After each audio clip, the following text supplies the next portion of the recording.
How shall we start this? Do we not start every podcast with like, hi, I'm Helen Tudor and this is the Ideal Client Attraction Podcast, or not? You can have that. Done. Rocking and rolling, let's go. And we're back. We are back. We're back. Episode... 6. It is 6, yeah. It says 7 here, but it is actually 6. Golden rule of mine is not to number them. I've numbered them all, so screw it. They've got to go in this order now. If we manage to change the order of these, we do apologise. Ignore what I say. Look at the list. Aligning with your offer. We've just done aligning with your client. Yes. And we have also done, prior to that, aligning with yourself. Yes. And the outer part of the circle, if you've been watching this so far, is aligning with your offer, which I think I said in one of the previous ones. I said, this is the bit that I don't think anybody talks about. I think they just say, you got to have an offer. Yeah. Yeah, blah, blah. But the work you're doing and the alignment of all of this and the soul side of it, the strategy is clear for most. Jesus, just go on the internet. People are talking about offers. Read a Dan Kennedy book. Christ, you know, everything's been written about it. Mosey, I love his stuff. Yeah. So, but aligning your offer. So, I guess my first question is, what is the key to creating alignment with your offer to your ideal client? You've got to want to sell the thing that you're selling. Like, I think this is a massively underrated thing, right? You've got to actually want to sell it and deliver it. So I see a lot of people who are like, I can sell, but I don't really want to do the thing, you know? So when I ask people, I never really ask people what their business is. I ask them what their offer is, because your offer is the thing that you're selling right now. And it tells me a lot about who you're at and where you're at and what you sell and how much you charge and all the rest of it. So like what your offer is a much more direct question than what's your business, because your business, you could be a videographer, a florist, a life coach, whatever. But what's your offer right now? Well, it's a 6-week transformational program and it's 12 grand or whatever it might be. So the offer positions you in the market. Yeah. The offer is, who do you help? What outcomes do you deliver? How do you deliver it? And how much do you charge? And I could do a whole episode on putting our prices out publicly, but I'm not going to. And then how easy it is to get your hands on it. You know? Yeah. So like, if there's one thing I want to be on a mission for, it's radical honesty in our marketing. So the offer, if you can't tell me what you sell, who it's for, what is it, what's in it for me, how do I get it, how much is it, you ain't got a business, in my opinion. You're just being vague, aren't you? It's just being vague and weird, right? Anyway, that's really not what we're talking about today, but the offer is the thing that you're selling right now. Yeah. And that can change throughout the year, that can change, and I'm a big fan of consistency and having the same offer and selling one thing to one person at a time. Yeah, I was going to say But, you do business your way. I'm not here to tell you how to do your business, but your offer is what you selling, what can you sell me right now? You know, if I was going to buy something, if I got 10 grand to give you, Mark, what are you going to sell me right now? These sofas are going for 10 grand house. You look comfy, my dear. I know, right? Yeah. So it's kind of like the offer is the thing that you're selling right now, basically. That's how I would define the offer. Yeah. So how do we get an alignment with the thing that we're selling right now? Do I actually want to sell this thing? Does this thing feel good for me to sell and good for me to deliver? And is it what I want to do in my business? And I see so many people misaligned with their offers. Do you think this disconnect is what could be a factor in why people maybe aren't experiencing sales? And because again, I've worked with all of these thousands of entrepreneurs who, a lot of them come to me because they've got a problem. They come to me because they think I can solve all their problems. And the problems are misalignment with self, client, and offer, right? But the offer is almost often where I start, because when I ask somebody to tell me their offer, if they can't tell me and they don't look full of joy and excitement when they tell me, and it's like, oh, well, I do this thing and I sell this thing and you can have this or that and I'm not sure about this or that. Honestly, so many people I meet and I'm like, oh, how much is it? And they're like, well, it depends because... And people are really defensive of their right to have no clarity on their offer, right? But when you've got clarity and alignment, so if we're looking at above and below when it comes to offers, so above is the clarity. I can see with my eyes. I can hear with my ears what it is that you're selling me. Yeah. What's in it for me and how much is it going to be? That's above the line. So that is you putting your offer in front of me consistently in a way that looks good, clear, compelling. I get it. Yeah. It doesn't confuse me. It doesn't distract me. What's it doesn't. Your phrase? A confused. Mine doesn't confused buy. buyer doesn't buy. I know there's a lot of people defend their right to have multiple offers in multiple areas and I've done it. I've done it myself many, many times. I'm like, oh, I've got a tax bill to pay, so I'm going to do some one-to-one. I'm going to do this. I'm going to do that. I'm going to do this. I'm going to do that. And I put out loads of offers, and I do sell them, but consistency and clarity, really, for me, is about selling one thing to one person at one price at a time. 2, 3 max, not this whole, I've got all these things you could potentially buy. Scattergun. Yeah, like opportunist type. But again, thinking, I'm not here to redevelop your business strategy. I haven't got time for that. But the clarity of the offer above the line is, can I, as somebody from the outside who's only just met you, can I see with my eyes or hear with my ears exactly what it is you're selling me? Simple as that. Just pull that mic in a little bit to you. That's it. Good, yeah. Below the line is, how does this offer make you feel when you are talking about it, selling it, marketing it? How does this offer make me feel when I look at it as the potential buyer? Yeah. So it's about the energetics of the offer. Is it exciting and compelling to both of us? Do you feel joy when you talk to me about it? Do I feel excitement when I want to buy it? Or does it all feel a bit flat and shit? A quick question then. When we did Self, which was first, one of the things that you highlighted was to try and find if there's some energy and excitement around their business. Yeah. Like in general, right? I would imagine that if you start with offer, you see that if that offer's not aligned, and you see that deadness in their eyes or vagueness or whatever. They're having no fun with this offer. My business ain't fun. Yeah. I guess that could open the door to maybe them not having any fun in their business. And so when you do go back to stage one, which is self, right? That's what aligning with self first. I would imagine that starts to, if you start with offer, it opens up a bit of a Pandora's box in self first. So you kind of know where to guide from there. Yeah. The thing is with the offer is, do you love what you do? Yeah.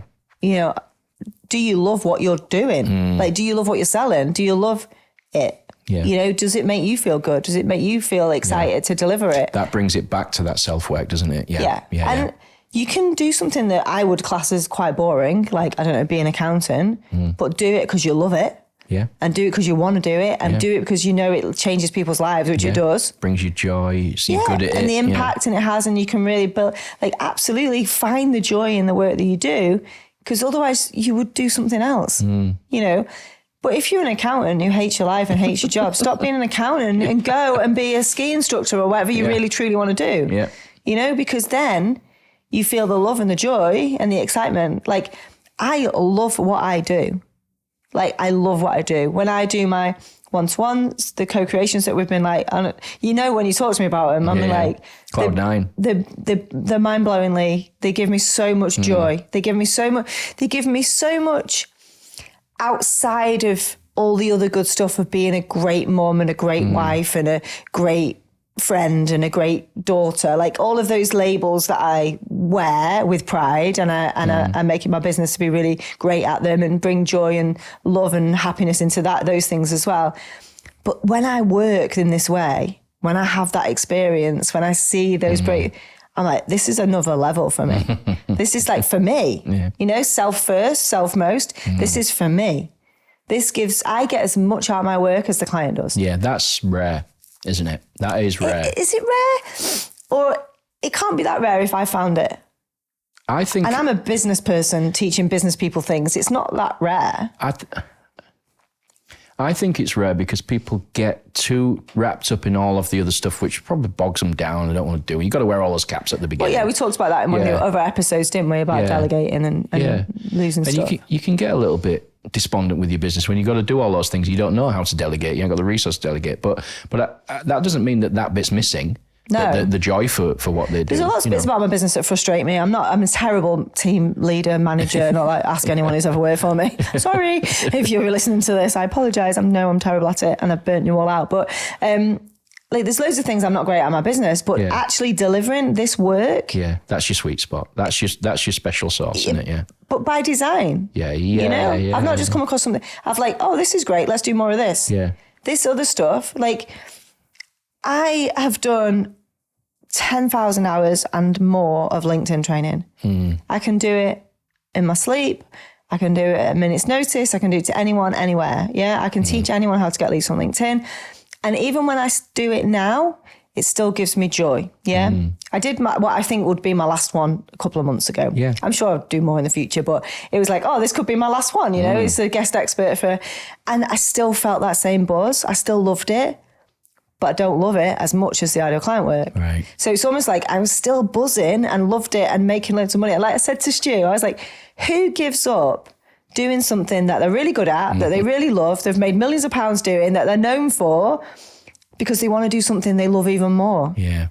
You know? But it's by design. Yep. It's like, oh, this feels great, but this feels even greater, so I'm going to do that. This is the meta of it, isn't it? You're living, breathing like, hey, there's something else here for me and I'm not going to ignore it. Yeah. And there's something else there for you, lovely listener. I know there is. And it might be bringing an element of your business and just focusing on that because you love it and really making that the thing that you're aligned with. And this is, when we come back to offers though, look at, I don't want to keep going back to this talking about myself, but I suppose it is my podcast. So, hey, I get to do that. Well, you know, we live through you. We're living through your lens, you know. But like, I'm podcast. Literally in it. So I'm like, wow, I really love this stuff.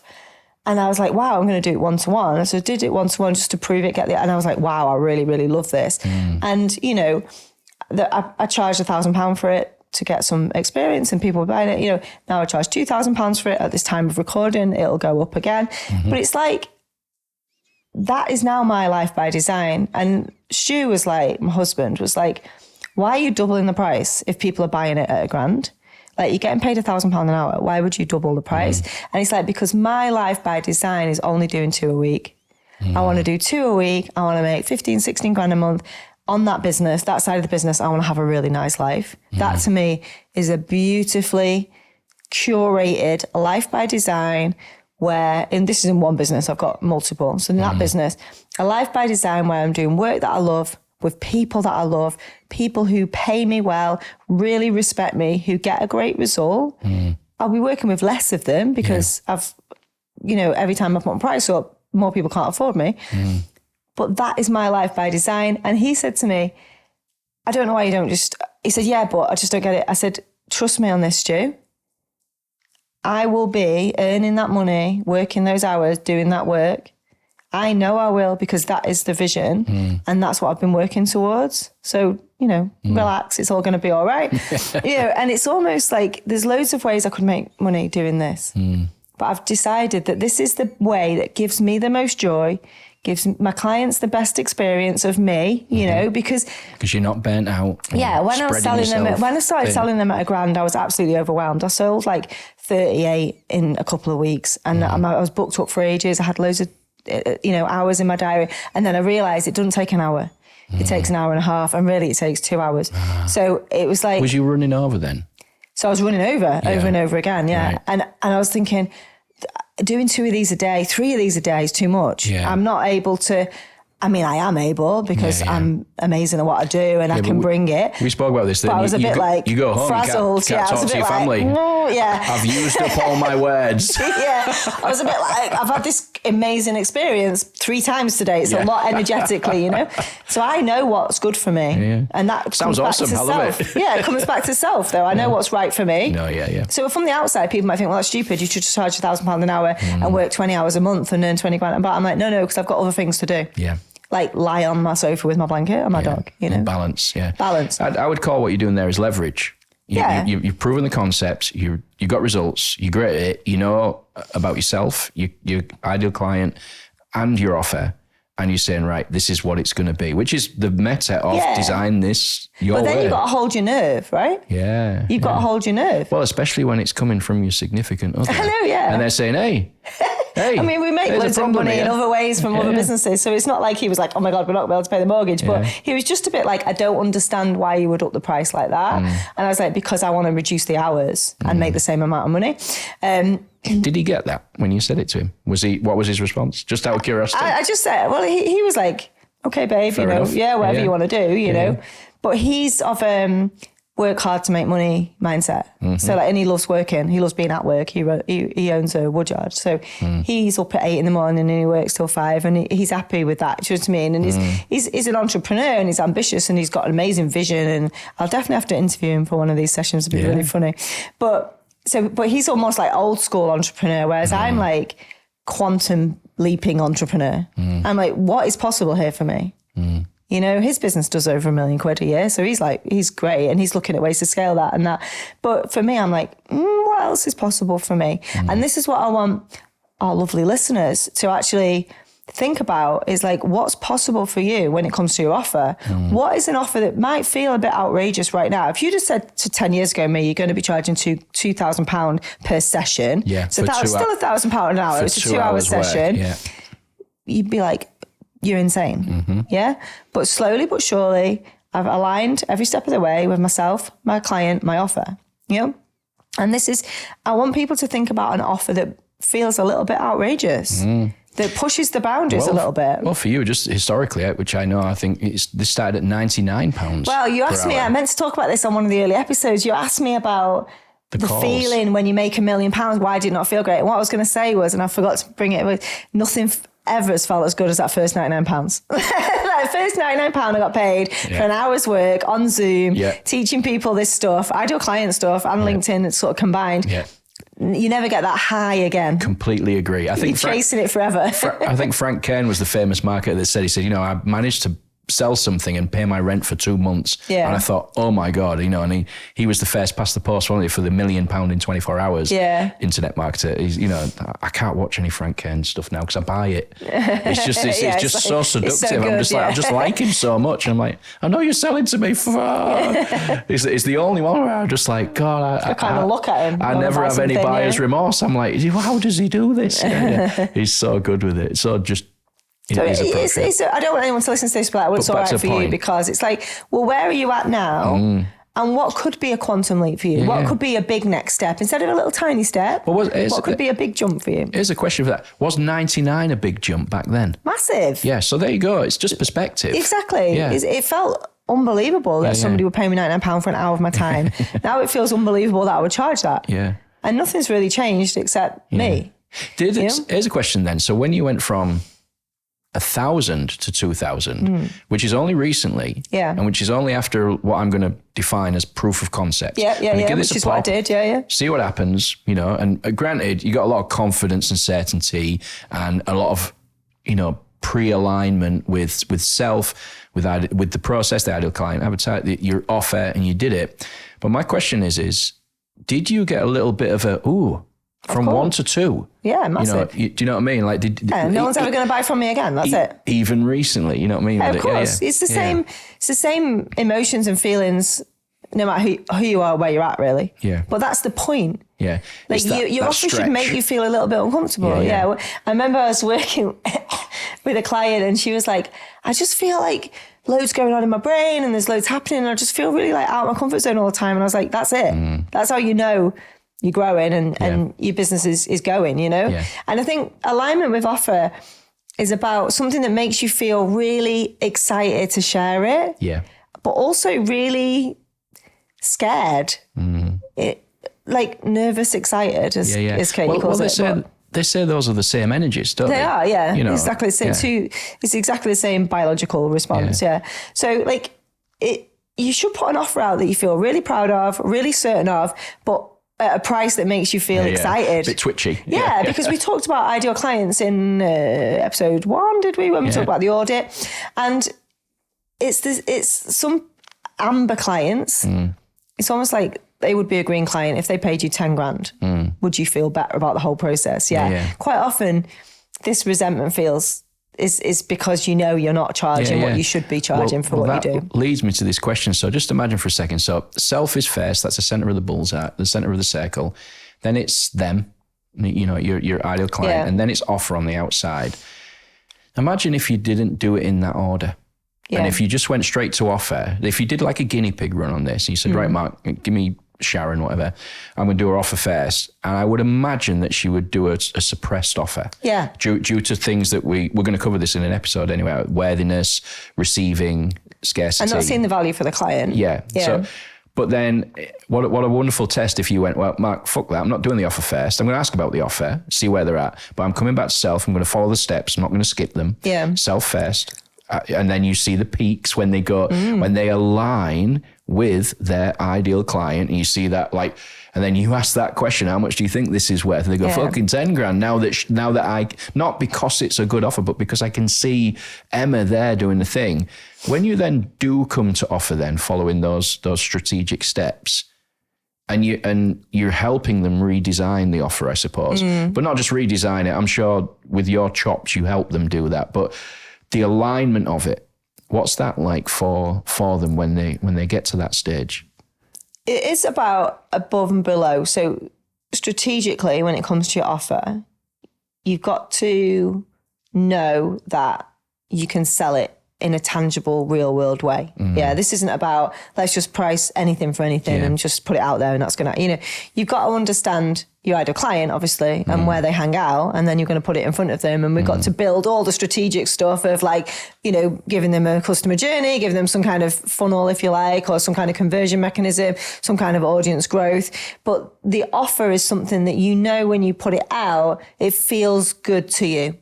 So you're confident to put it out. You personally, not your audience, you. Yeah. You've got to feel aligned with your offer. You've got to feel comfortable and confident with it. And that can come from, you're allowed to feel a bit nervous about it and a bit unsure if it's new, but you've got to be certain that you can deliver the offer that you're putting together. Yeah. The pricing is a lot more emotional and a lot more based in worthiness and like evidence and experience. But the actual offer, as in the thing that you are selling, you've got to be confident you can deliver it. The benefits, the results, the process. You've got to be confident. Yeah. And that's why we talked in an earlier episode about making the offer small. Because one of the things I see is the offer's massive, the promise is huge, and the person in front of me can't guarantee it. So, and the other thing that I see you're going to sense that. Yeah, and you sense it. Yeah. So I see a lot of, and I don't want to give examples in case people recognize themselves, but people trying to sell things that they're actually coming to me for help with. Does that make sense?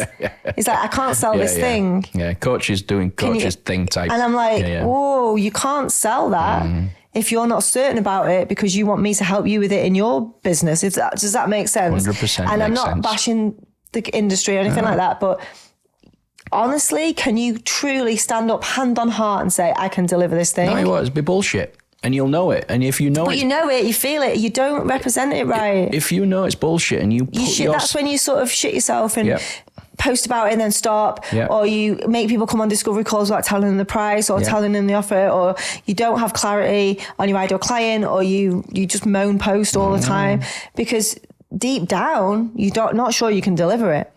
But that doesn't mean you can't deliver something great. And get it aligned. And I've never met somebody that I couldn't help put together a great offer, but you've got to be honest with yourself and say, and the other thing is when we do the ideal client work, which is why obviously this all fits together, it's like, what does the ideal client need? If you look down that left-hand side of all their problems, they only want one problem solving and they want to solve it as quickly as possible and they'll pay. And the quicker you can solve it, the more they'll pay. I think one of the things that I've seen is it's all these long, I worked with you for all of this time. Well, what if you could do it in a day? So, well, people won't see the value. Oh, no, they will. They'll pay more. For speed. For speed and intensity. So sometimes, and then people get themselves bogged down. Now, I've got a really good example of this, and I'm trying to think of the details. So she was so lovely. We did the whole co-creation session. It was an emotional experience. It was a roller coaster for both of us, and she was so lovely. But she'd been through some shit, like all of my clients have, right? And it was so powerful. But anyway, because I talked about that bandwidth thing and you've only got so much capacity. And saying no. And I could see on her relief of like, oh, yeah, I thought it was just me. And I thought you were going to come and say, you're shit because you've not done. I was like, oh no, you've not done any of that. And she said, I've got this thing mapped out, and it was a big corporate consultancy change management thing, which she can do. She's got all the experience. She's worked in all these massive organizations, and she's going to do this big change management, culture change thing. And she was telling me all about it. I've got it all mapped on my whiteboard, but it's been on there for nearly 2 years. And I was like, well, you know why you never put it out? Because you don't really want to sell it. Yep. Because I want you to look in the future and think, if you sell 10 clients, so she wanted to charge $3,000 a month, right? Whatever it was, for 12 months for this big change management for a corporate. And so I said, I just stop you there when we were doing the offer. And this session ran over because we had to sort of stop Pivot. at the offer. Because I was like, hang on a minute. When I can teach you how to do this, but when you map out an ideal client, a CEO of an organization who wants you to come in and do this consultancy piece, $3,000 a month for 12 months, 36 grand a year, and you get 10 of them, to hit your target of 30 grand a month. What's life like in 6 months for you when you've got 10 clients all having a 12-month change transformation program that they're all paying you 30 odd grand a year for? She just went, and I got her to connect in with it. And she just went, oh my God, my body's saying no. I'll burn out, I'll stress out. I didn't want to say anything, but I thought, fucking hell, that sounds like a lot. Heavy. But I didn't know the Well, she's trying to do more and give more, right? Okay, yeah. I said, I want you to go in and ask your body, your soul, what do you actually need? And it's so fucking... It was, these moments are happening. I'm like, I'm in my shed in Warrington, And she took a breath and she just went, I'm getting goosebumps now thinking about it. And she opened her eyes and she said, I need a break. I said, you're right, you need a break. And some of the stuff she told me she'd been through, I was like, babe, you need a break. The last thing you need is to be running multiple change management programs. You're an excellent coach. Just be a coach for CEOs. Get 10 clients, paying you $3,000 a month. Meet on Zoom twice a month. Yep. Give them access to you on WhatsApp if they need it. Just listen to them and coach them. She went, do you think that's enough? I was like, yes, it's enough. And it was just this beautiful moment of like, it gets to be easy. You get to do an offer that's aligned, that feels good. Intervention. That's your gift. And that's Well, I said to her, babe, if you were going to do that thing, you're an intelligent woman, she's worked all over the world, she'd been all these big consultants, big organizations. I think a lot of it was like Ministry of Defence and all these like big organizations. I'm like, babe, you can do it, but your soul, your body, everything is saying no, because trying to protect you from burning out like you did in corporate. Yeah. Doing more, delivering more. It's like, just because you can doesn't mean you should. You'd end up having to get associates and then you're running a different kind of business. And what you really want is to spend time with your family, your kids. Yeah. Spend some time. I was like, what do you do for fun? What are you not doing that you should be doing? And it's like, well, I don't do this anymore. Like, that's what you need to be doing. It sounds a bit more than permission, this. I was just going to say, it's like you're giving a permission, but no, it's not, is it? It's hardcore counsel. Is what it is. It's like, it's saying, look, hey, is this really what you want? Because if it was what you want, that whiteboard would have been made real by now. Yeah. Because you're a smart, intelligent woman and you can do marketing, you can do strategy, you can use LinkedIn. You're not, challenging it and finding a blind spot. But what she needed from me, and she was another. So a lot of my ideal client sessions get rearranged. Not a lot, but more than, let's say, a strategy session. Right. And the reason why, I think, is because the universe knows if the time is not right. And it's so funny because every time we get to the rearrange, whenever someone rearranges, it's always right for me. And I'm like, oh, thank God, because something's happened, or I'm absolutely burnt out, or I'm desperate for an afternoon off and feel like I've manifested it. But when I speak to them, when we rebook, and I'm chill about it, I'm like, yeah, we can rebook. It's like, I wasn't in the right space. And it's like, now it's the perfect timing. Yeah. I'm in the right space, they're in the right space. And it's like, you can't interfere with the universal timing, right? No. Which is divine and perfect. Yeah. So I think for her, she thought it was going to be a very strategic call where I gave her real clarity on who this client was and how to go and get them on everything LinkedIn. Above the line. Yeah. Yeah. But what we did is we went right down below the line. And when we actually spent some time there, it was so illuminating because her soul was screaming out, don't do it. When you did that then, was the take home for her, was it about self? Was it about client? Or was it about offer in respect to below the line? Because I know it's feelings based. Yeah. I'm going to hazard a guess that it was self. It's like, you see me. Itself, and you see me in the wrong bit, at the wrong side, like here, because I'm trying to project or force or create this offer. Yeah, exactly. And it's like, and she's friction. There's a lot of friction there. Yeah. And she's forgotten And, you know, she has been forgotten, if you will, within the process. She's just like we all know people like this, but she's hammering away at the things that she maybe thinks she should do or is. And also beating herself up, right? Yeah, God, I'm not doing the things I need to do. I'm not doing my promotion. I'm not doing this. I'm not doing that. Herself, yeah. And it's like, but when I said to her, you do need a break. Yeah. I only want you working 3 days a week. Do you know what I mean? You're 50. Yeah. Just chill. Yeah. Relax. That's my word of the week, right? It's like, just relax. Yeah. You're a great coach. You've worked with all of these clients. She's got some bloody qualifications coming out of her eyes and ears and nose, right? You know, she's got all of that. And that's why I asked to hear the story of people, because if she'd have just come to me and said, I want to do this culture change management thing without telling me all the coaching experience she's got and all the amazing clients she's worked with, then I wouldn't have been able to sort of suggest that. But for me, it's really clear. You know, it was so clear. It was like, babe, this is not what you want to be doing. But I didn't say that until I asked her to ask herself, you know. So I'm not here to say, I don't know for people, but I can feel it and I can sense it. And what we do is sometimes in session is try on different offers.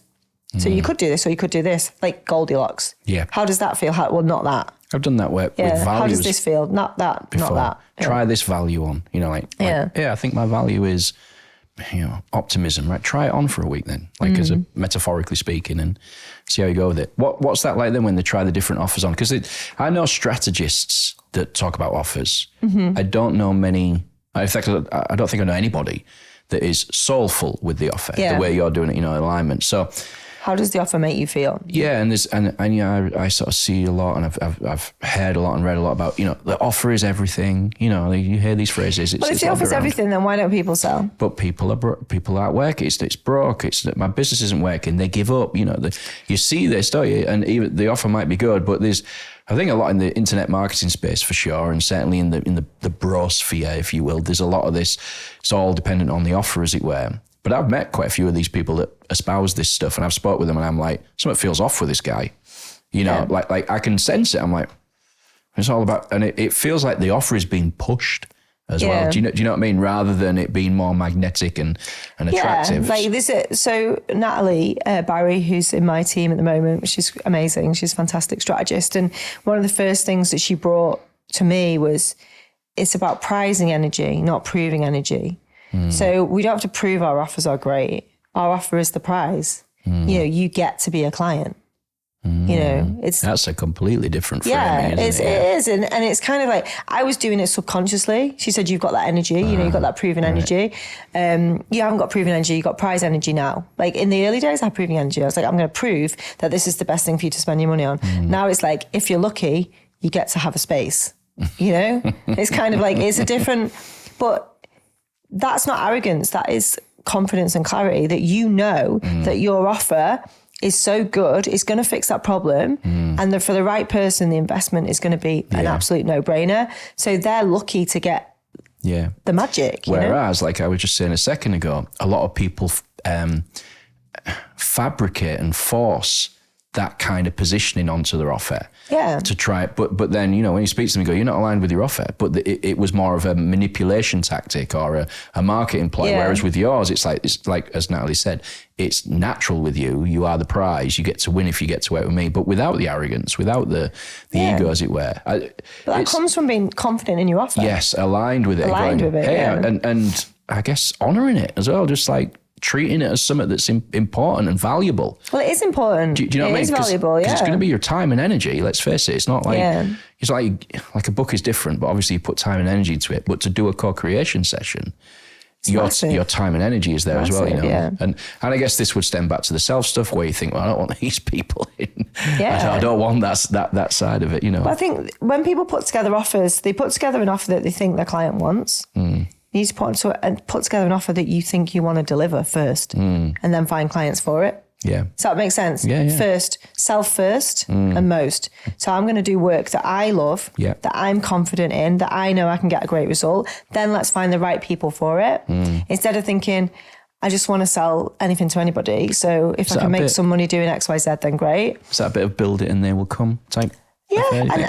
And also, Daniel Priestley talks about this actually, accept or reject energy. He talks about it in the concept of dating, but like, it's almost like, sense. This is the offer, you know, accept or reject. your choice. And I've got no emotional attachment to that. You know, so in my example, people will see my picture of me and it says ideal client co-creation, 2K plus VAT, send me a DM, right? That's the image, and that's the image I put out when we were talking about minimum viable product or, you know, lazy day marketing. I'll just post the picture. That's it. I'm done. You know, it does what it says on the tin. Blanket time. It's like, Come on, Dave. exactly. I'm like, I can't bother writing something insightful today. And I know we're going to talk about content in another episode, but like people will see that over and over again. It's not my job to convince them that they need that or they want that. It's their job to decide whether they accept or reject. That is the thing for them right now. It's like a self-selection, isn't it? It's allowing them to self-select whether they feel they're aligned with you and it's resonating. And again, there'll be timing involved in this for them, won't they, as well, you know? And a hill I am prepared to die on, which I get a lot of resistance on and pushback, is that public pricing always. Because public pricing is positioning. Yeah. So people see me at 2K for a session, it positions me in the market.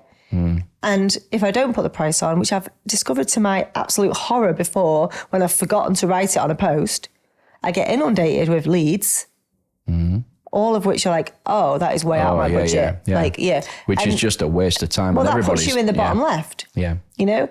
And in my other business, which is the mastermind, and it's the group program, and it's a machine, and it's got a team, and it's got all of that other good stuff, you know, we get a lot of no's in that business because it's a volume business. So when we do a 5-day challenge and we ask people to join the program, 97% of people say no. And that, if I was really watching that in terms of emotionally, and we ask everyone via WhatsApp if you're going to buy or not, basically. If not, why not? And they tell us, well, I haven't got the money, or I don't see the value, or it's not right for me, right? And that is a sales process that's all automated and everything. But what you do with the WhatsApp is you see all the no's. So what you see is reject. 97% of them, 97, which is the majority. Oh, the 3% that do buy and we make 100 grand. It's like, that's what we need to be focusing on, right? Because that's top right strategy. But it's bottom left emotionally because you see a lot of no's. But in my one-to-one business, I don't have that because people only message me when they want to buy the thing and they know how much it is. But I think one of the things that we see is people not wanting to put their prices out publicly because they're feared of rejection, even in someone's head. I mean, why would we be scared of people rejecting us in their heads? But we are, you know, as humans. So people don't put the price on and they get into all these conversations, but then they have the rejection anyway.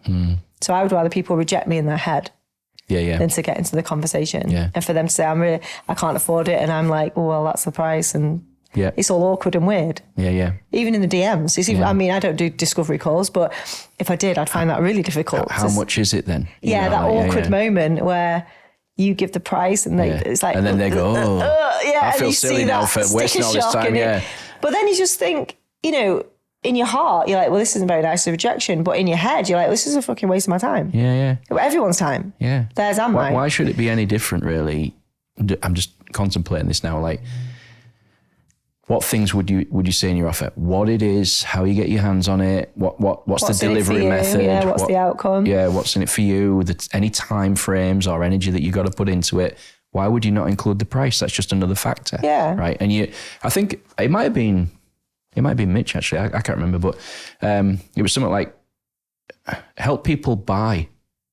Don't sell, you know, like just help them through the process. And I think make it easy for them. I use this sort of phrase. I don't know. You might have a version of this in yours, but it's like, I think people buy in, and then it sort of moves towards buying. If you get the drift. So it's like, so you putting out content, you've been super clear, you've been aligned, all these things, and then I think with your one-to-one work, like you said, they're landing in your inbox and asking to buy. So all of the buy-in is done without you even being there. Well, not being there. You're having to put the stuff out. You might make a few comments. There might be a little thread, I'm guessing, in Messenger, a bit of back and forth. Yes, but usually here's the bank bank account, and here's your Zoom link. That's it. Even I can do my own admin for that side of the business. But it's very straightforward. But it's because team member with one finger. Just click. That clarity. But it's the same process I used with my £99 thing. Everyone knew it was a £99 offer and they knew the outcomes. I'll show you how to get these from LinkedIn. So I've always been a massive fan of clarity. And the reason why is for them.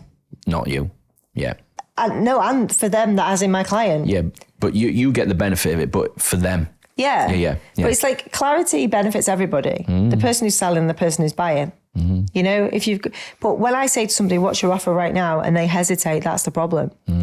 You know, when they say to me, it's a 6-week program to help you lose 10 pounds and it's £1,000, I'm like, great. Who's it for? Well, it's for women who are 45 and above who are perimenopausal, who can't fit in their jeans. I went through this with the podcast studio. Yeah. I was like, I didn't know what I was selling at first. I was just making it up as I went along, and I had a look at the industry, and I'm like, okay, how do I price this? And I went through all sort of different sort of ways to figure out on how much money you want to make. Yeah, and I was figuring out how much work does it take, and do I want to outsource some of the work, and I was overcomplicating it, really, you know, more than anything. I'm like... Well, this is it. It's like, pick a price that fits you. Yeah, but the point I was going to say was, I lost sales because I was all over the fucking shop trying to explain it to people. And they were like... And I'm like, good now, because some of those clients I wanted to work with. And it pissed me off. Whereas now I'm much more clearer now on what it is that we offer and how we do it, you know. Depending on what they need, because... It's a bit different with this. They ask for different things, a bit bespoke. But you can give them a ballpark. Yeah, I'm going to move away from that. I'm going to say, here's your options. Take it or leave it. You can have this. You can have it with these if you want. These are like, with this type of work, there's add-ons, you know what I mean? Yeah. Which are part of the product. Because I'm a producer. We produce things for people in production line. But yeah, I think the question I was going to ask is, prior to getting to the soul part, do you go through just the basic mechanics of their offer? What's your thing? What's it do for them? You go through that. Yeah. And then is more of the work once you've done that bit, because I think they're quite quick steps. It's Well, they should be, but they should be. Yeah. I say after just saying what I've just said. But then I think they would, I'm guessing that they would probably understand the importance of the soul work because they've just done it on step 1 and 2, which is self, client. And I'm assuming that it might be a little bit quicker. But what is the soul part like when you do the offer with them? What's it like for them? Well, it's about those intangibles, isn't it? It's like getting somebody. So, you know, if our lovely listeners want an exercise, then we can do the same one we do with my client. So you know your offer, and you know how many of those things you need to sell to hit your target. This is how the maths, right? Yeah. We set an amount. Let's say you want to make 10 grand a month. You're going to get 10 clients paying you £1,000 a month, whatever, right? Just for easy maths. So I want you to future vision. So say we do the work, say you get all aligned, you do all the client attraction strategies above the line, and you do all the alignment stuff below the line, and you attract those 10 clients. What is life like then? Does it feel good? Do you get out of bed every day excited? Do you enjoy delivering it? It's a bit of a future-paced test, you say. What will this be like for you? I got you. And if your initial feelings, because we're below the line, is like, oh my God, this is going to be the best. Like my life when I'm doing 2 of those calls a week instead of 5 or 6 or whatever I was doing before is going to be fresh and exciting and new, and I'm just going to be so proud and happy, and I'm just going to love the work. Do you do that? Do you go, God, I'm glad this ain't 6. I love it as 2. Yeah. 2 for 2, you know, 2 exactly. for 2K, rather than like, oh my God, it's 6. It's like I can do it at 6 and I can thrive and have a great time and still do great work, but this is going to be even better. So like you should feel excited about this future version of you. And if you're not, that's when we go back and we go, actually, adjust. What do we need to do? Yeah. So that's fine. So you can go to the phone and be like, oh, well, I'll be earning 10 grand a month. I'll have 10 clients. That's great. Or you might be like, I can't even imagine dealing with 10 clients because the work I do is so intense.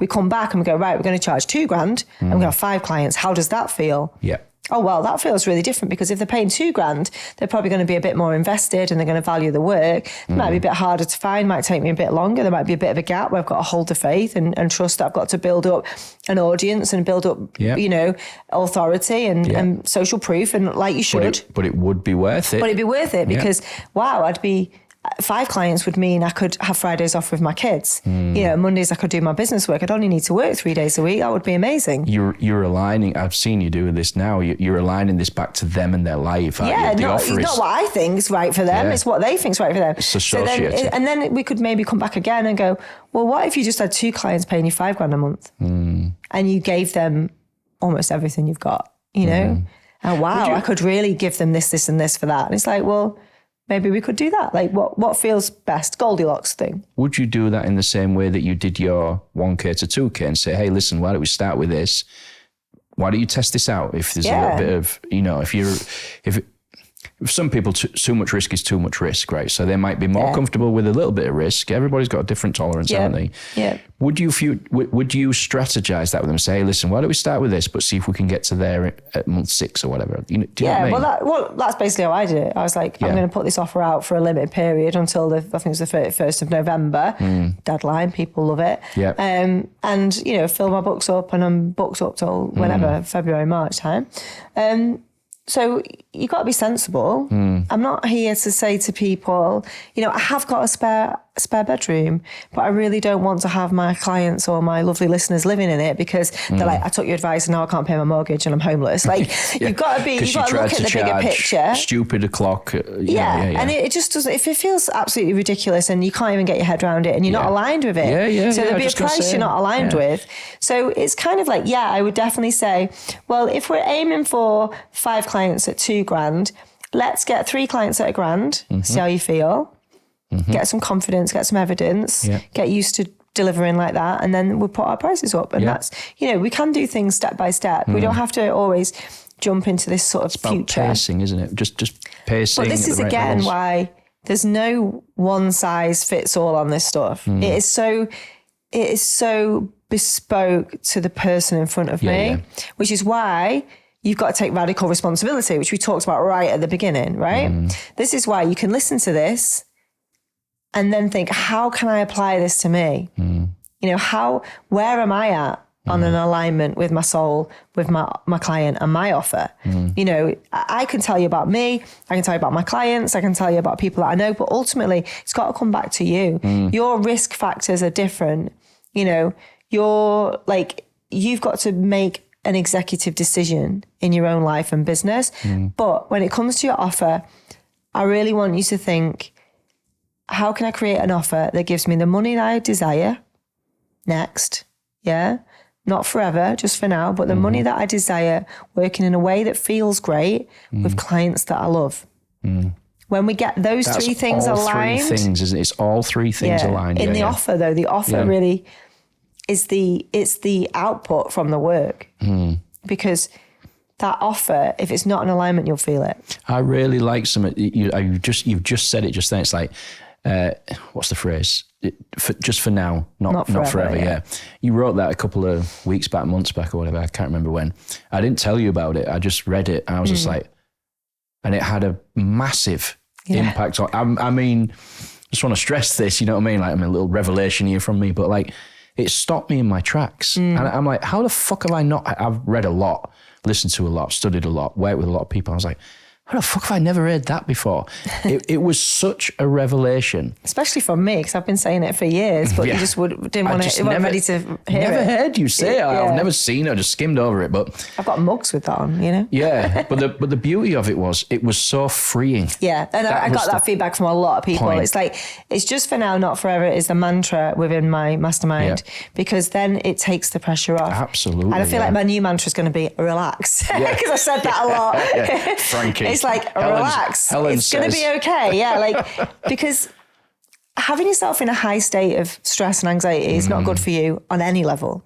Not for your mind, body or soul. And definitely not for your business. Well, it comes back to that thing. I can't bloody remember your phrases. My brain's frying with all these episodes. But what was it again? Don't make a permanent decision in a temporary emotion. In a temporary emotion, yeah. So if you've got people fretting out and... and freaking out and thinking this is it forever.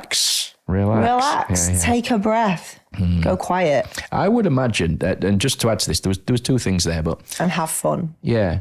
If someone's coming to you and life's not quite right, because they're coming to you because something's not quite right, and they're looking for answers, they're looking for some form of help or facilitation or support or guidance, whatever. Look, we get what it is, but I was just trying to think of, I saw a person coming to you and they're not quite sure who they are. They're not quite certain on their avatar. Their offer's a bit higgledy-piggledy as a result. They're maybe not quite there on the under-the-line stuff with the feeling stuff. And I try to imagine you doing the minimal viable Helen on them, where it's like, just relax, so they're relaxed a bit. Just define yourself a little bit better than what you've got. Yeah. That's better. Okay, now let's get them let's draw up the stick man. Let's just look at some of these. And maybe they only put 3 or 4 things on there, but it's more than what they did before. And then the natural progression of the offer gets done. And I would say, is it as good as Helen's could do that? All singing, all dancing, because you've been doing it for journey, 500 years and you're Yoda at it and whatnot. But I thought, this is what I want our lovely listeners to hear. It's like, what if you just did a few of those little bits? This is it. Just do a bit of it. It could fucking radically change your life because and it's not just one. You do all 3. It's simultaneous. It's like a triad of doing all 3. But I think what I've learned on my journey is that there's a few words that I leverage, scale, compounding, alignment, congruency. These are words where I call them principles, like this shit compounds. Yeah. You start, you put it there, and then what will it be like tomorrow? It will be better than yesterday. Well, this is it. So let's call them like micro alignments.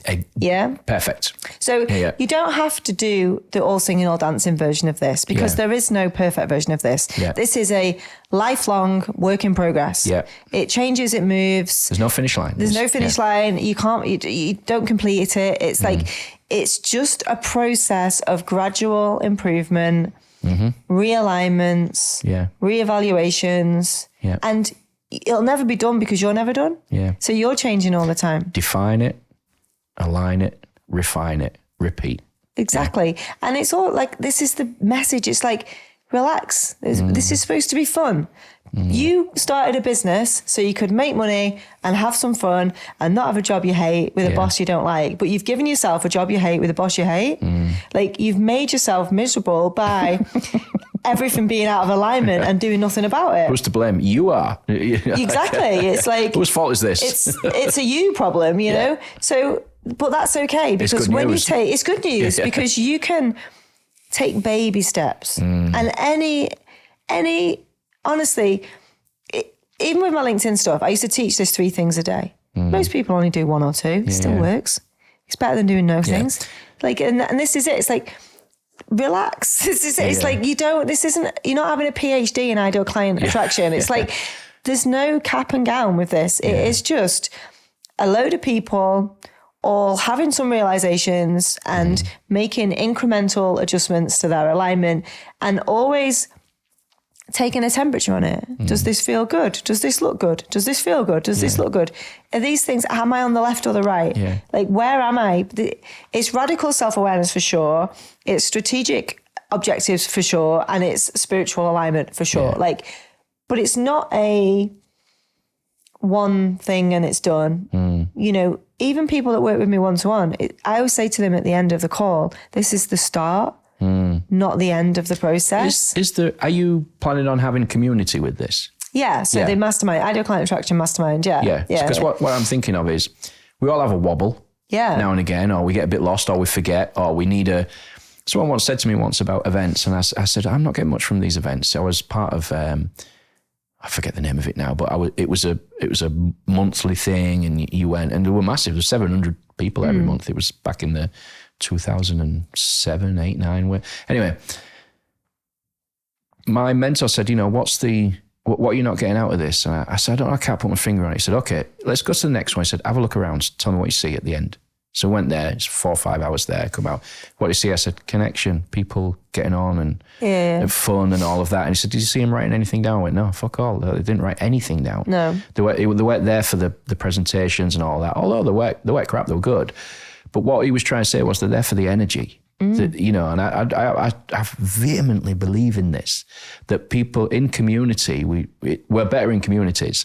We learn most things in communities, you know what I mean? We're tribal by nature.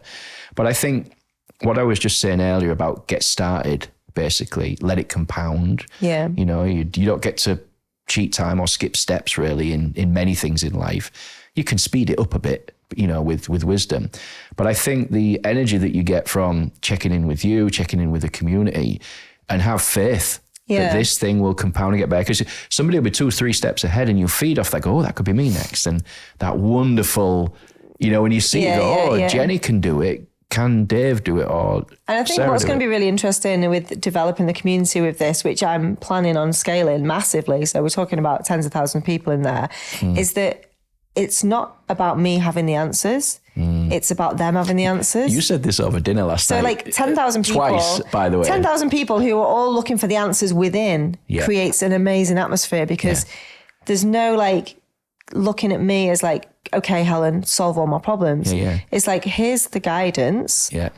You have the answers. Let's look for those micro alignments. And it's kind of like, I really see a community in a world where it's like, I had a little micro alignment today. I realized that this thing I've been doing in my business, I hate it. So I've dropped it. Like, and we can all go, and we can support each other because it's just this process all the time of moving the needle. And I think other people, and they'll be able to do it with each other though. Yeah, they won't need me. And one of the things I wanted with this work is for the work to be the work, not me to be the deliverer of the work. That's a tribe. Yeah, and I want people to do it with each other, with their friends, with their business friends, in their own communities, in their little chat. Like with the LinkedIn stuff, it was very much like stay in the group, no spin-off groups. It's all about like listen to what Helen's got to say and strategy, right? But this is going to be much more about family.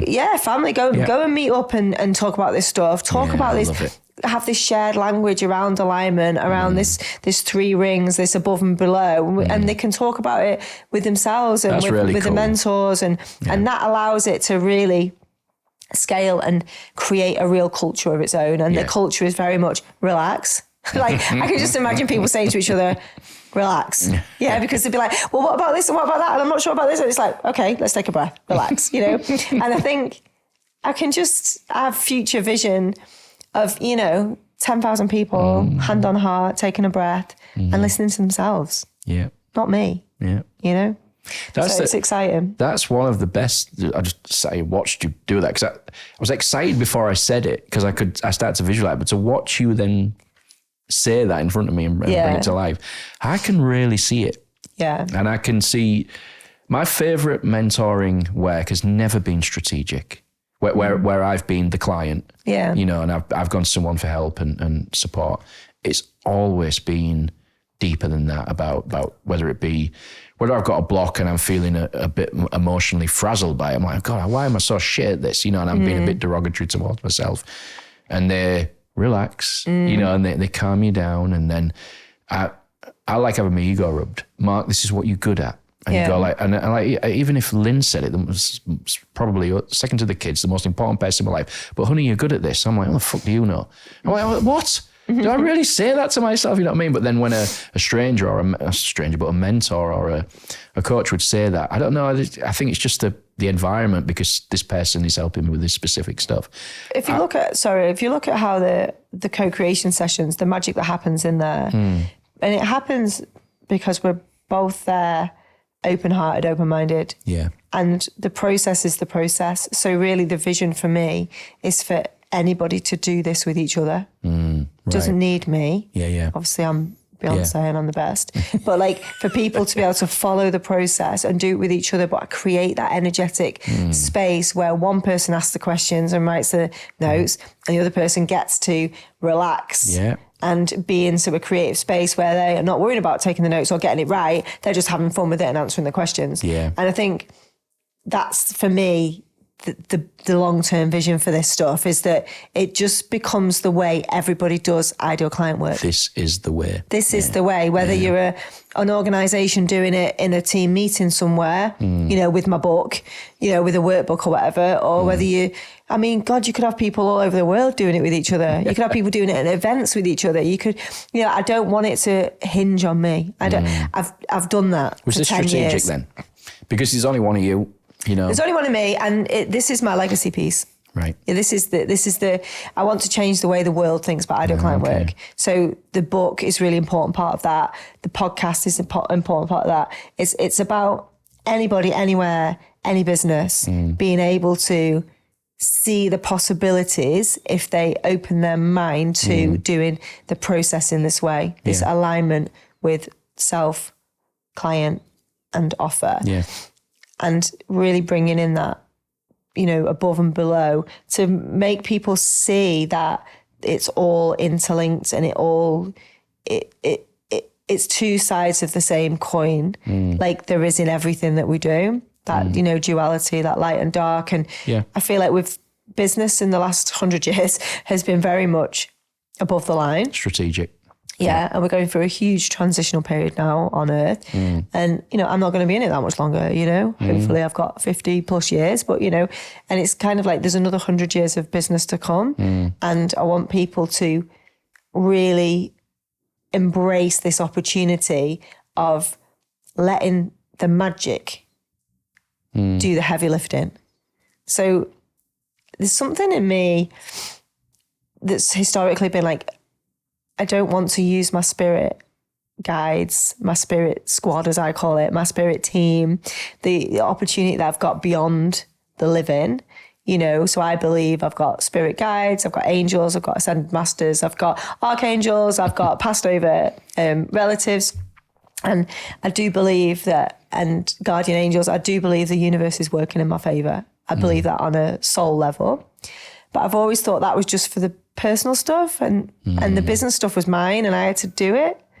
And I really had an epiphany where I was talking to my spirit squad about like, how can I get this, and, I want to get this, and this. I want to manifest these good things in my life. And it was almost like, let us help you. Let us help you manifest all of your dream clients. Let us help you manifest your dream positioning, if you like, your dream life where you're working in the way that you want. And I think when you open up that possibility of I'm going to do the work, I'm going to read the book, I'm going to take my notes, I'm going to do the work, I'm going to find a partner and do it with each other. But then I'm going to surrender it over to the universe and be like, I'm open for you to help me. My people go and speak to those people and compel those ideal clients towards me so that they just open up their phone, see a post, feels like a massive coincidence, and they're compelled towards me. And that's what I want my clients to open up to the excitement of that, the magic of that, the possibility of that. So bringing in the spiritual and the strategic really opens up that door for real manifesting. Setting the intention and then doing the work, so strategically showing up and doing the work, but also opening up the door for the universe to meet you halfway. You must have heard that parable about the guy and he's really religious and he's on the island and the floodwaters are rising and he's like, God, please save me. And the boat arrives and he says like, it's okay, God will save me. And then the waters rise and he goes to heaven and he says to God, why didn't you save me? And he said, I sent you the boat. Yeah. So it's almost like we're gonna send the boat, right? We're gonna do all of the things. We're gonna make it as easy as possible for the magic of the universe to deliver those people to us. It's a nice full circle that on this episode, because that's exactly what you were saying in episode 1, which was, hey Mark, I had this life and had the girls and, stew and houses and life. I was spiritual. And then over here at work, I'm Mrs. Strategic. Yeah. And they were segmented.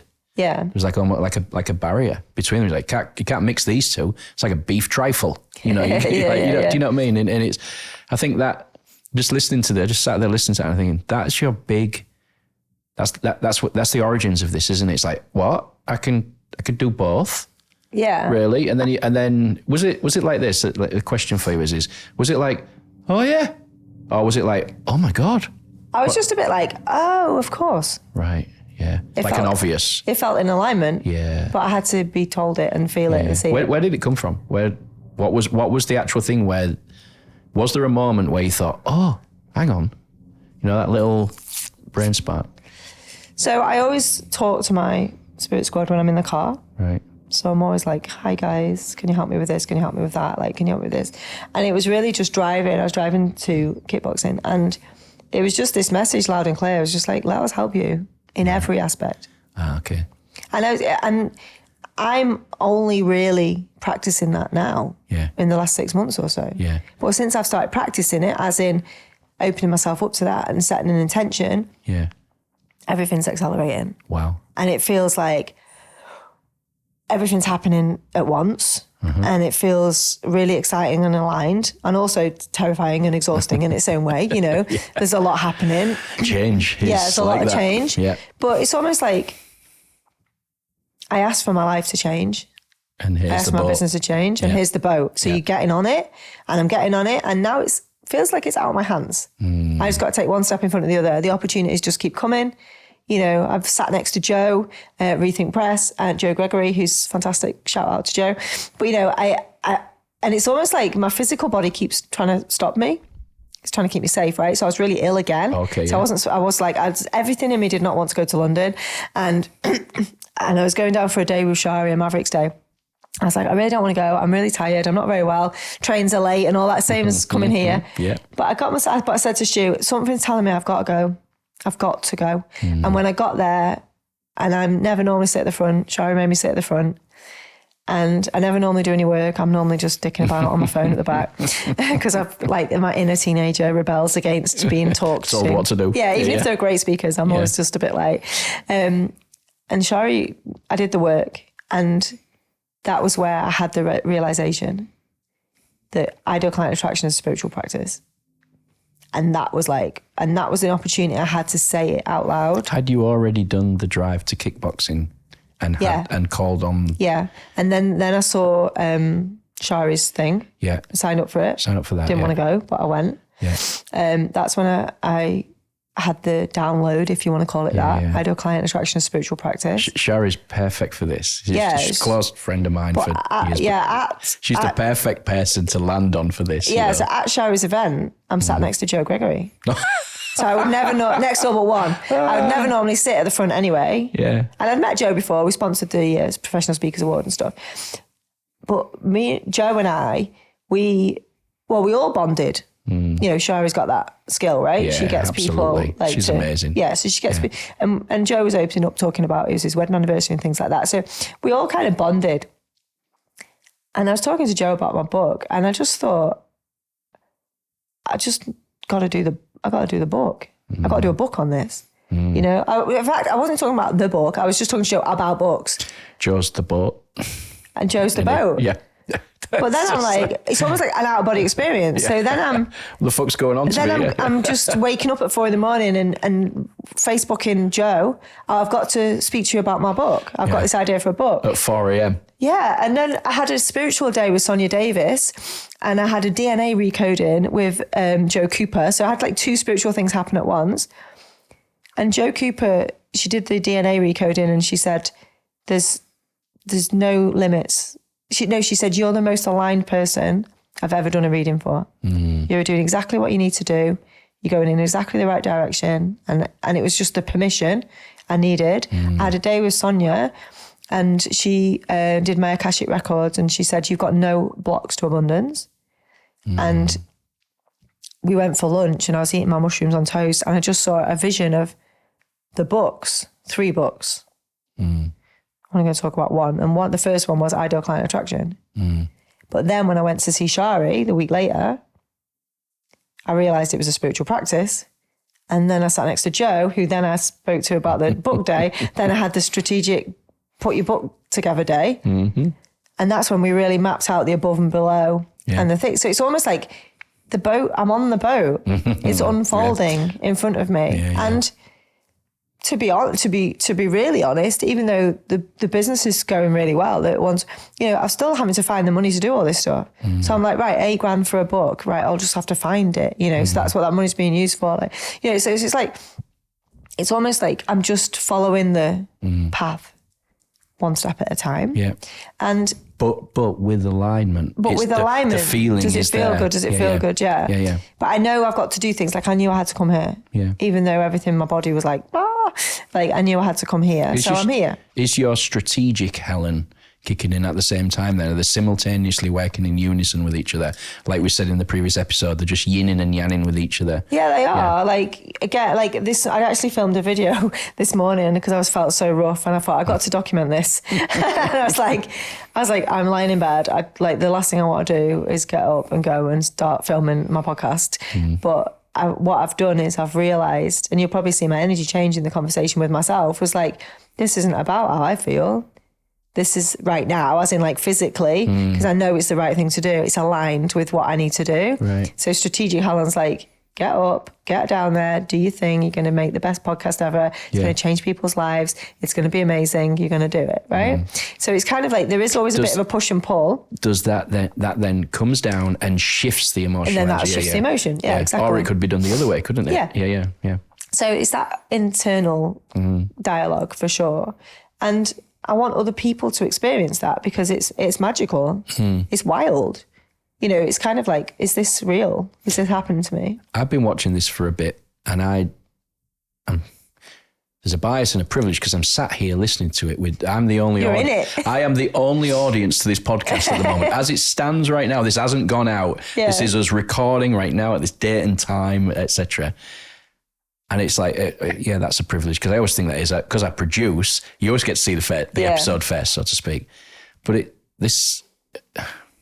makes utter sense now. Because I knew the framework of it, I knew the idea, I knew the concepts. But when you'd say it's a spiritual practice, I'm like, well, what's spirituality to you? We're busy, we've got time, but we'll get to that, you know what I mean? But listening to this and listening to you unpack all of this, and from above the line, from a strategic point of view, which is your kind of heritage, really, from a work point of view, and then from the soulful stuff underneath the line, and watching it sort of come together and watching you conversate and push and pull it, and it's like, and draw it all up. I mean, it's great storytelling, is what it is. This is just one big arc. Well, the thing is, I'm living it. I'm telling the story in real time. Yeah. And when you're listening to this, like, I'll be at a different point in my journey. So it's almost like a witness to document where I'm at right now. But that's what I wanted to make a point of.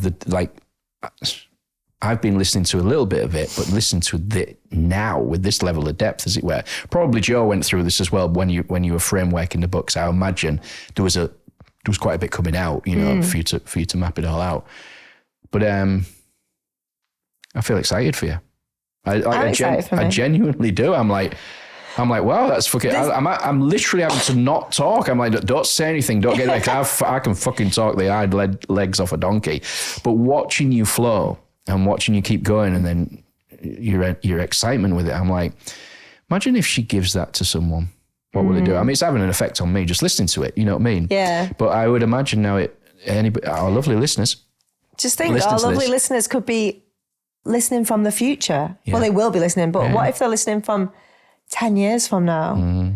Multiple best-selling author, like everyone talks with this language, and it'd be like, wow, this is the first time we heard this above and below the line. Yeah. And like lingo. And it's like, I made that up. But it's kind of like, we were just saying to each other, the camera adds 10 pounds, does it? And I go, look how lean they are now. Yeah, they're 10 years older. Maybe it was so slim, and you'll be looking back going, wow, she really... Look at those two rotund young people. That was not a good look on her, that talk. Like, honestly, you might have just come from watching me somewhere else where I've got my stylist dialed in, I've got my hair, I've got my, full face of makeup, and you'll be like, oh yeah, but have you seen the early stuff with Mark? And it's just them two in the sadly, studio. It looked like this 10 years ago on this side of the camera, and it's probably going to look like this in another 10. Hopefully I'm better in the future. Like, I'll have a bit more grey on my beard. But it's weird, isn't it? Because I still love Gary Vee. I don't follow his stuff so much anymore, but I remember him talking about documenting, not creating. Yeah. And it's almost like I feel like I'm really living that right now. I'm documenting.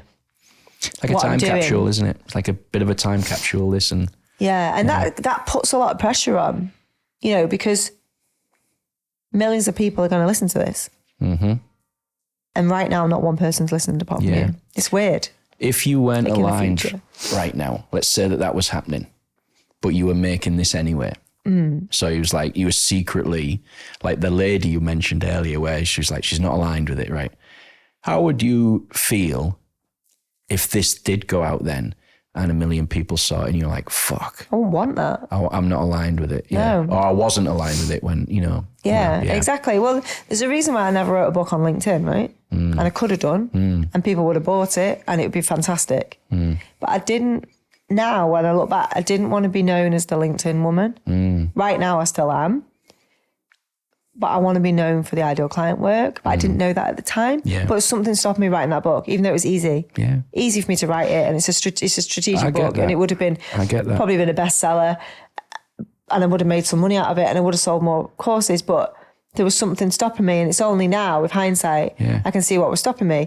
So it mustn't have been in alignment with my soul, which knows the future for me. Yeah. Yeah, totally. So it wasn't right aligned, but I didn't know why. Like I told you, I went through every single one of my posts and deleted them all, except for about 5. Yeah. A couple of drumming videos, and that was it. That's all I left on. It's the same principle. I'm like, I don't want to be that anymore. And I didn't want to leave a record there. Yeah. You know that you said the rebel at the back of the class? Yeah. There was a little bit of me who was like, why do I have to leave this content here? Why is it not easy for me to just get rid of it? You know, I thought I really didn't like the lack of control over the internet or social media. I was like, but if I want to change, I don't want this shit, you know. Yeah. And I think I think I'd heard once there was I think he was a young British cricketer. He was young and stupid. He must have been 18, and he wrote something stupid on Twitter. And this, and it popped up. And I was listening to the story on it. I think it was John Ronson maybe talked about it, because he talks about this stuff. It was like a decade later, and they were reading it out. I said, "Oh, here he is. Look, whatever his name was, people Bob get Smith." cancelled for that. Yeah, shit, and they were talking as though he'd written it today. Yeah. I'm like, the kid was 18, 17, whatever. He was an idiot. Like I said to you, I'm glad I didn't have the internet when I was 18. Yeah. Just personal preference, you know, like I really, really do believe in that. But yeah, I think what I'm trying to say is it brings back home the importance of alignment. If you're hearing this now, get aligned now. Because I don't think you'll have that regret later. No. I was aligned with it then. I'm all right with that. I'm just different now. But if the alignment was there in the first instance, mine was deleted because I didn't feel aligned with it. Yeah. And my big thing was about, I didn't want my boys to see stuff where I was just posting dumb shit online. I was like, that's not your dad. I wasn't even thinking. And some of that's stupid. I want rid of it, you know. But back to the main point for this in context is the alignment. I think it stands the test of time. You know? And this is it. It's principles. It's not tactics. They never change. Yeah, they never it's change. not tactics, and it's not going to change. And I think that might have been part of the hesitation on the LinkedIn stuff, is that LinkedIn's a platform that can change anytime, any place, anywhere. Like they can change it tomorrow and make it something, you know, make it the things that I do probably would always work, but, you know, things change. And that's a risk, you know, whereas this is never going to change. It's universal. It's principles. It applies to everybody. And it's important and it's powerful. So, and it's also simple. You know, it's a 3-minute practice max of connecting in with your ideal client and your offer and yourself. And you have an anchor there. Do you know you do that? Yeah, I do. You put that. Heart. Is it your right hand? Yeah. Cool. Okay, I think. You gonna sneeze? I've got down on my notes here, review your current offers and ask, does this feel aligned with my ideal client and my values? That's for the busy bees that like something to do. Anything to add to that? Or are you just, we're done, we're cool? I think alignment with the offer is very much about what you're selling right now. Mm-hmm. So write down what you're selling right now. Yeah. And ask yourself, does this feel good? If it feels good, let's go. Super simple. Super simple. Yeah, great. We're going to be looking at a few other things in the next couple of episodes. One of them is definitely content. Yeah, so we're going to talk about like, okay, I've done the work, what next? So if you are a homework person, go and do the work. Because we're going to be talking about what next. So yeah, I've done my ideal client work and understand about my alignment with myself, my offer. I've got an offer that I want to put out. I know where my ideal client is. I've been connecting with them every day. What next? Yeah. That's what we'll be talking about next. We've got a couple, can I mention a couple of the cool ones we've got coming up? We've got content. Yeah. We've got boundaries and saying no. Yes. Which I think you're excited about, aren't you? Yeah. That's a good one, yeah. And we'd mentioned over lunch, there was one which I think this is going to be one of the worthiness and being enough and scarcity. I think that's a big one personally. And I think that relates to things like offers and how people identify themselves and define themselves, as it were. Yeah. And then we're going to do one on consistency. Yeah. Which is kind of, it sounds like a boring topic, but is actually going to be really valuable because showing up when you don't feel like it is really the secret to success strategically. So we're going to talk a little bit about consistency and how you can appear consistent even if emotionally you're all over the place or life is getting in the way or things are happening, and we can talk a little bit about attractive, isn't it? Showing up, It's super attractive. I think consistency tells a story about what you're going to get if you do give me some money. Yeah. I'll be there. Yeah, exactly. Yeah, we can talk about that. Yeah. Okay, cool. Right. That was a good one. How long did we do? I don't know. Fucking iPad's died. It's run out of battery. It's just had a sleep. You two have been yarning for a bit. Yeah. Great. Okay, everybody. That is, we're done and dusted. We're out of here. Well done, H.